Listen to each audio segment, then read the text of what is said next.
आदमी मर जाए तो शमशान में फूंक आते हो, जानवर मार के लाते हो तो बड़े चाव से खाते हो।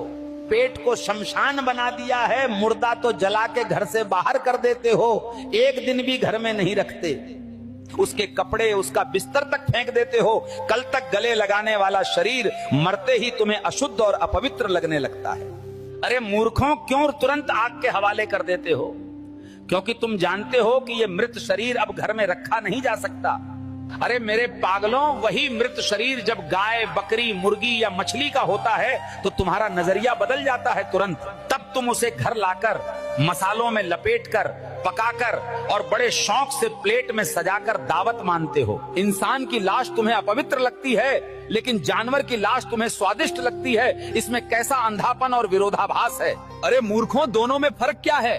दोनों कभी जीवित थे, दोनों सांस लेते थे, दोनों दर्द और पीड़ा पूरी तरह से महसूस करते थे।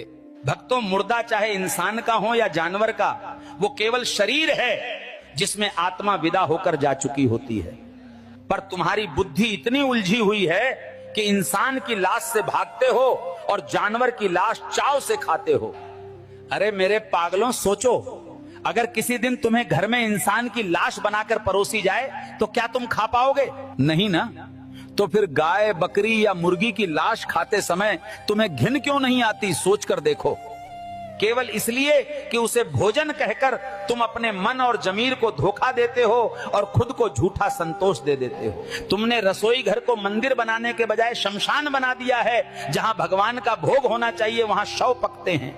अरे मूर्खों, तुम्हारा पेट रोज लाशों का ढेर निगलता है और तुम उसे गर्व से भोजन कहकर खुद को बहलाते रहते हो। कसाई खाने जाकर देखो कैसे जिंदा प्राणी का गला काटा जाता है, उसकी चीख और तड़प हवा में गूंजती रहती है। अरे मेरे पागलों, तुम वो दृश्य नहीं देख पाते क्योंकि देखने से तुम्हारा जमीर जाग जाएगा और मांस का स्वाद कड़वा लगेगा। इसलिए तुम केवल पकाया हुआ मांस चाहते हो ताकि तुम्हारी आंखें सच न देखें और तुम्हारा मन अपराध से बचे। जिस मृत शरीर को तुम घर में एक दिन नहीं रखते, वैसा ही शरीर रोज घर लाकर तुम चाव से पकाते हो। सोचो, स्वाद की लालच में तुमने अपने जीवन को कब्रिस्तान और अपने पेट को शमशान बना दिया है पूरी तरह से। तो मेरे पागलों, जिन्हें प्रवचन अच्छा लगे वो सबको बांटो, वीडियो शेयर करो और कसम से केला खाकर चैनल सब्सक्राइब करो।